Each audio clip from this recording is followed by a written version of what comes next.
Thank you very much. Our next guest is an accomplished actor who has been making motion pictures for 45 years. His most recent films include Blue Velvet, Tucker, and Married to the Mob. Please say hello, ladies and gentlemen, to Dean Stockwell.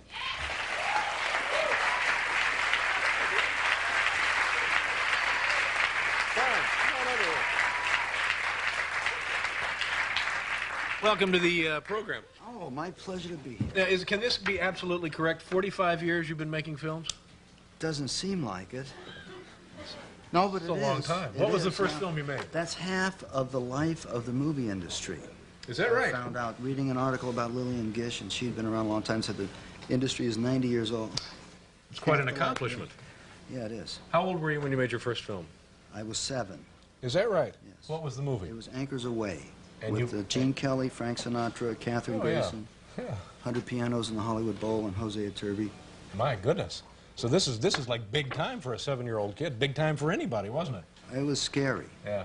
I have to ask you about the scene in Blue Velvet. You got it. This was without a doubt. Now I'm no movie expert, but without a doubt one of the strangest things I'd ever seen on film under any circumstances. What exactly were you? What was the character? What were you doing? I don't know what I was doing. I was going along just out of my imagination. I knew that there was a character in there that Dennis Hopper played. Remember Frank? Right. We remember Frank, yeah, who was breathing out of a tank most of the. Right. And he was. Frank needed professional help. Is it safe to say that? That's what was in the thing. Yeah. Yeah. He was obviously one of the blackest, irredeemable characters in recent history of movies. Yeah. And yet, in the middle of the film, he meets this guy that he looks up to and thinks is suave.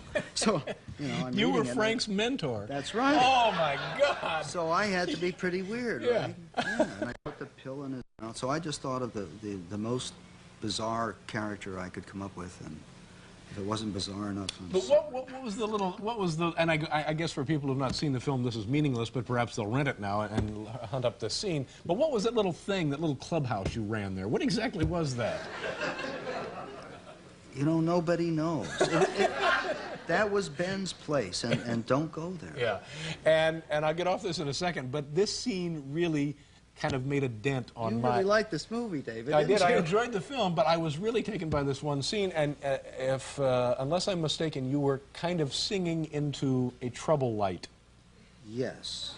It was, Dennis came up with that. He found it over on the side. No one knows where that came from. Well, it was very peculiar, and congratulations on a fine piece of work. For being peculiar. Thank you. You yourself, we were talking about the campaign with John Chancellor. I understand you were campaigning for... obviously, the Democrats, right? You guessed yes. Now, what is that like? All right. Well, it's really interesting to me. And what do you do? What I do, I called up the campaign people, said, I'll make myself available because I want to try and help. I don't want to give up. I want to win this election. And they send me to these various places where the people that are really doing the grassroots root work knocking on the doors and calling on the telephone. And I go to cheer them up. And when I first started, I think it's like an acting exercise. I have to go and make speeches because I don't normally do that. Then I find out that they're all up there anyway. Yeah. And I feel like Mussolini. I say, we're going to win. Everyone goes, rah, like that. Were they happy to have your help? They were very happy. They didn't say, don't bring Frank or anything like that, did they? Is this your... I hope they were happy to have Is this your first experience with Major League politics? This is the first one, yes. And you think that you will participate again? Yes, I will, because my main concern, at the inspiration of... Now I have a 3-year-old and 5-year-old babies. And my dear wife, Joy, who's my inspiration, we're concerned about the environment. That's what I'm doing.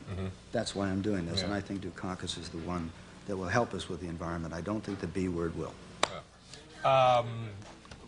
You also had a lot of, well, not you also, but there was a period in your life when you stopped making films and then just went to work. You went, yeah. What kind of jobs did you do when you were not making films? Well, the first time was when I was 16. I'd been making films for 9 years. Yeah, that's a career for a lot of folks. That's right, and it was work. It was 6 days a week, and one after another was a lot of work. And I had to get away from that and find out what anonymity was like.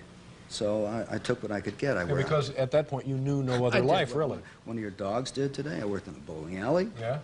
And I was a prune inspector. I worked on the railroad. I drove the spikes in the railroad and on the signal gang. I worked in offices, all sorts of stuff. Was there a job that you had in those days that you said to yourself, yeah, I could do this the rest of my life? The prune inspector. I Really? thought that was pretty neat, yeah. It was free prunes. Yeah. And how long was that first period in your life? That went for 5 years. Then, you know what happened? I realized there was nothing else I could do. I had no training for anything else. I had to go back and try and do it on my terms. Yeah. And I got lucky. I went back and had some success. Yeah, same with me, except I just got a talk show. When I realized I couldn't do anything else, I sent a letter to NBC, and they said, well, come by and we'll take a look at you. Do you know, when you do a job on a film, are you the character like 24 hours a day? Like, I guess Sean Penn is like that. If he's playing a role, he becomes the character for like the next 6 months. You've got Billy, the convict, on your hands, you know? Yeah. Do you act that way? No, I don't normally. I did once. I did in a recent film that's been out, Married to the Mob. Right. I did. Because I loved it so much. It was a comedy. Yeah. And it's the first time I've gotten to do a comedy in a long time. And the guy was colorful and sexy as a mafia dog. So you just became him? I became him for 24 hours, drove my wife nuts, and everyone said, you know, what's going on with you, Dean? I said, I'm just having a good time. You're lucky you weren't hospitalized, you know, for behaving that way all the time. I'm a lucky guy all over. I'm lucky to get shot. What are we doing here, huh? Well, commercial? Okay, where are we? Are we done here? Oh, my God. Well, stay right there. We'll be right back, folks.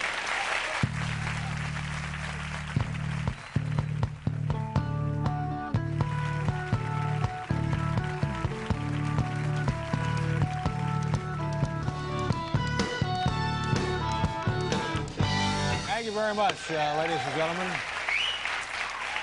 My thanks to Dean Stockwell and also John Chancellor and everybody who helped us out tonight with Stupid Pet Tricks. Tomorrow on the program, Dennis Miller and Kenny Loggins, and also, I think, footage of Lloyd Benson eating lunch. It's part of the fairness doctrine. We'll see you then. Good night, everybody.